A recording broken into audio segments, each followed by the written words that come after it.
تو حضرت علامہ ابن منظور افریقی علیہ رحمہ فرماتے ہیں کہ یہ مفہوم ہے صلاۃ کا۔ جب درود کی نسبت اللہ تعالیٰ کی طرف ہو تو اس کا مفہوم ہوتا ہے نزول رحمت۔ اللہ تعالیٰ جل شانہ اپنے محبوب پر مزید رحمتوں کا نزول فرماتا ہے، جس سے حضور کے درجے بلند ہوتے ہیں اور حضور کی عظمت میں اور اضافے ہوتے ہیں۔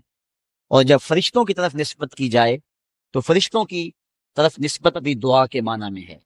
اور جب ہم اللہ کی بارگاہ میں یہ دعا مانگتے ہیں کہ اے اللہ اس پیارے محبوب علیہ السلام پر رحمت نازل فرما، تو یہ اللہ کی بارگاہ میں گزارش ہوتی ہے۔ اسی لیے علماء نے کہا کہ درود ایک ایسا وظیفہ ہے جو کسی صورت میں رد نہیں ہوتا۔ چونکہ ہم یہ کہتے ہیں اے اللہ اپنے پیارے نبی پر رحمت نازل فرما، وہ تو پہلے ہی فرما رہا ہے، تو ہم کہیں یا اللہ اپنے نبی پہ رحمت نازل فرما، تو کیا اللہ فرمائے گا کہ میں نہیں فرماتا؟ اس لیے یہ ہو ہی نہیں سکتا۔ علماء کہتے ہیں کہ جو درود ہے وہ بہر صورت قبول ہوتا ہے۔ اس لیے حضرت عمر رضی اللہ تعالیٰ عنہ فرماتے ہیں کہ دعا کو درود کے ساتھ جوڑ لو، درود تو قبول ہونا ہی ہونا ہے، تمہاری دعا بھی قبول ہو جائے، کیونکہ اللہ تعالیٰ جل شانہ کی یہ شان نہیں ہے کہ بعض کو قبول کر لے اور بعض کو ترک کر دے۔ ہماری فقہ کا بھی مسئلہ ہے، اگر آپ نے کسی سے سودا لیا ہے، اس میں کوئی ردی چیز آ گئی اور کچھ صحیح آ گئی ہے، اب یہ نہیں آپ کر سکتے کہ جو صحیح ہے وہ رکھ لیں اور ردی واپس کر دیں، یا تو وہ صحیح کے ساتھ ردی بھی قبول کرنا پڑے گی اور یا پھر جو ہے وہ صحیح بھی واپس کرنا پڑے گی۔ یہ نہیں ہوگا کہ مرضی کی رکھ لی اور مرضی کی واپس کر لی، یا سارا سودا قبول کرنا پڑے گا یا سارا سودا واپس کرنا پڑے گا۔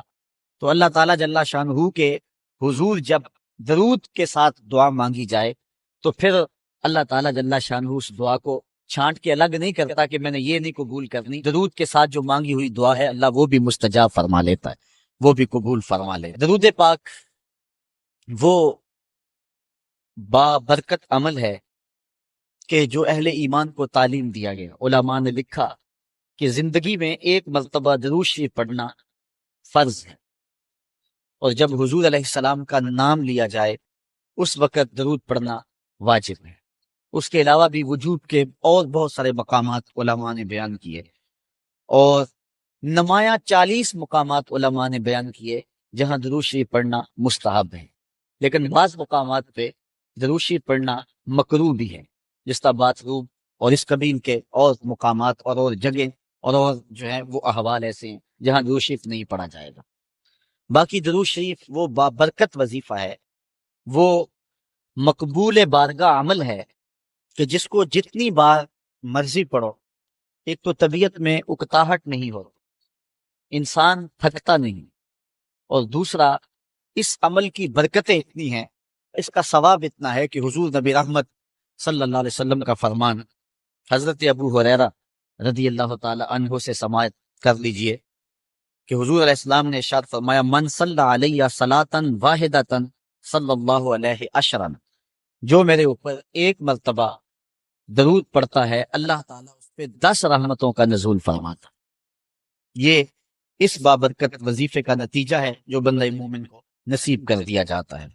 دوسری روایت حضرت انس بن مالک رضی اللہ تعالی عنہ سے مروی ہے ان النبی صلی اللہ علیہ وسلم قال من ذکرت عنده فلیصلی علی ومن صلی علی مرۃ صلی اللہ علیہ بها عشرا۔